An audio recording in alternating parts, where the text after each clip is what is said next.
bad choices. For most of us, they happen all the time.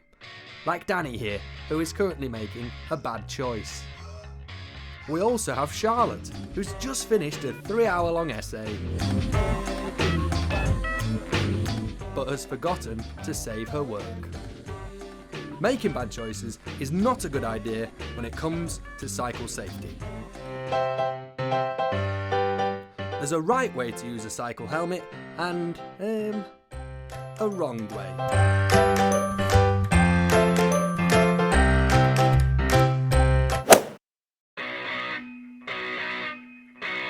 That's why we need to follow the tips for cycle safety.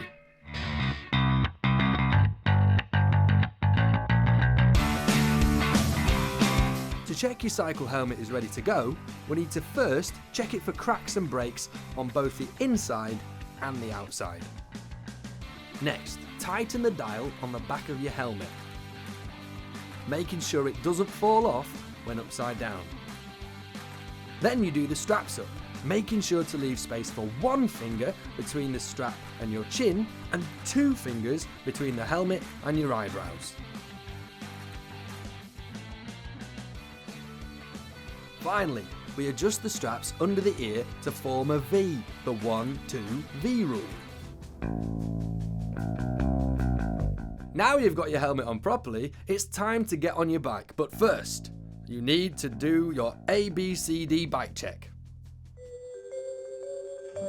Not that ABCD.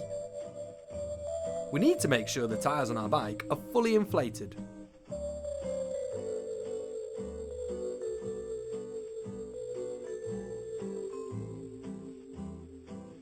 It is illegal to use a bike without working front and rear brakes, so it is vitally important that we check they work correctly before setting off.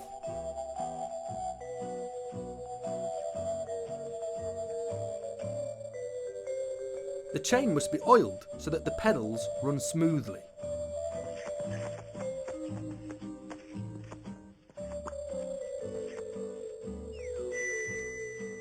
Turn around, Danny.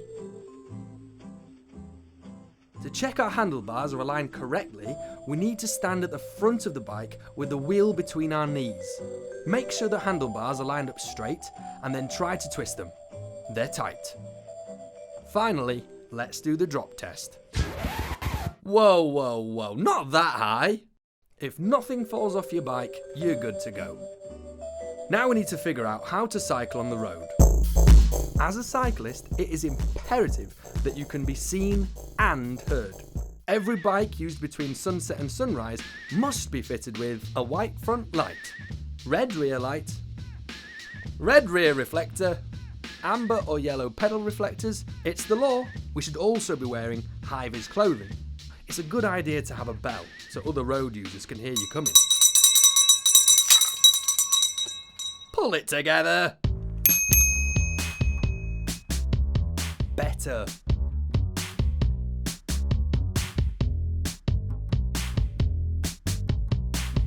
Like clothing, your bike needs to fit you. I mean, you wouldn't go out looking like this.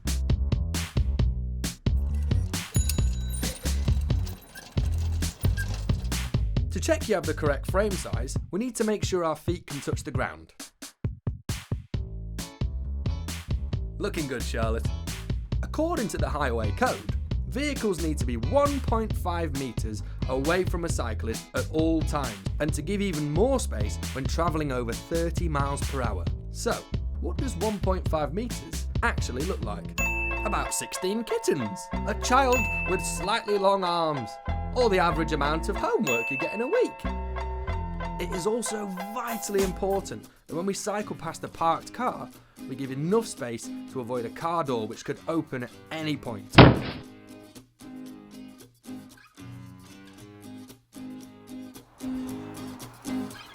Once upon a time, not too long ago, we took a day out in Manchester. We all fall down. When we are out on our bikes and ready to make a manoeuvre, we need to make sure we look ahead, behind, and ahead again before signalling to make a turn. Ahead, behind, ahead stands for ABBA, like the famous Swedish band. Ahead, behind, and ahead again. Brilliant.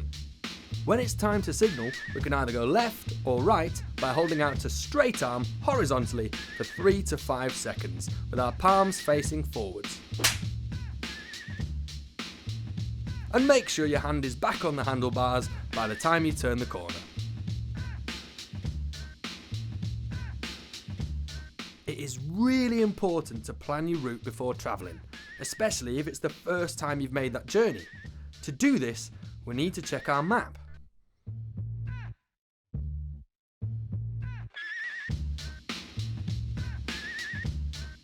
Or we could use any navigation system or app on our phones.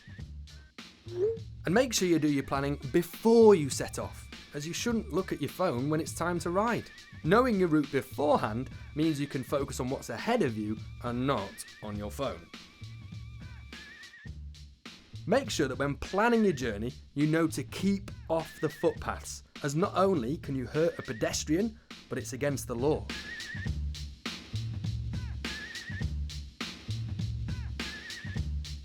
But both pedestrians and cyclists can use a shared cycle path.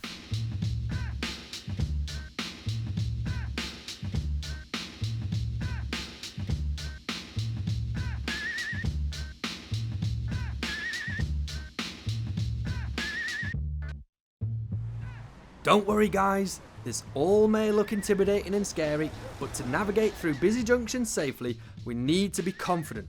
Adopt the correct road position and observe all the road signs and markings.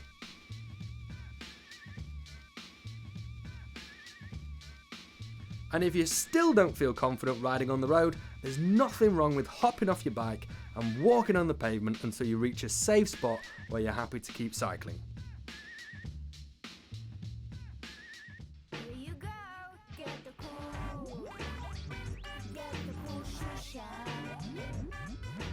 By using all these tips and by making good choices when cycling, you can make sure that you get to where you're going safely in a way that's not only good for you and the environment, but one that is fun and enjoyable. More importantly, by making good choices, you won't end up like Danny.